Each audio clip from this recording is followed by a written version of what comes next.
extraordinaire, historique. Premier Hudon, deuxième Martin, troisième Vanderpool, quatrième. Avec un suspense qu'on n'avait même pas osé espérer. Le peloton qui compte alors 1 minute 15 de retard. Bonjour, et bien aujourd'hui pour commencer, nous allons faire une spécialité bastiaise, à savoir le Storsa Predi. C'est une spécialité bastiaise à l'entrée avec du brooch de brebis frais. Nous y mettons quelques pousses de blettes ou pousses d'épinards. C'est lié aux œufs et c'est gratiné dans une sauce tomate ainsi que du fromage râpé. Fromage râpé, bon là j'ai pris du fromage normal. Normalement on le fait avec un peu de tome, je mettrai un peu de tome pour le goût. Et juste un peu de basilic, c'est tout. Quelques olives et quelques basilic. Nous allons commencer par prendre un peu de brooch au frais, qui nous vient tout droit de chez Monsieur Ottavi, à Ghisonaccia. Là j'y mets quelques verres de blettes que nous avons préalablement blanchis. Un jaune d'œuf, ce qui va nous lier le Storsa Predi.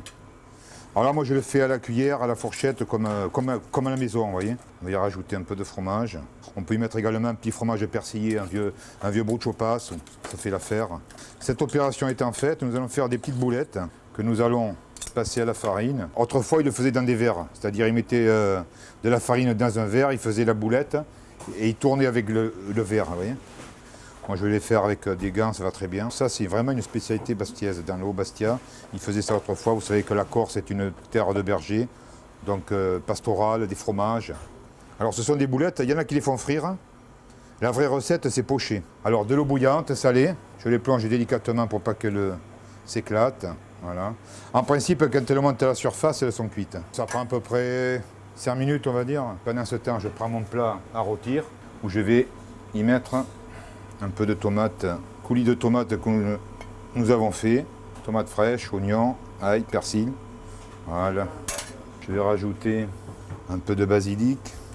Voilà, juste émincé. Vous voyez, nous avons les boulettes qui commencent à monter. Elles se tournent toutes seules. Je les prends délicatement. Au 3, c'est plus joli. On met toujours un nombre impair. Et maintenant, nous allons faire gratiner. Alors après 5-10 minutes de four, vous voyez, c'est bien gratiné, c'est prêt à servir. Voilà. Till you get it done.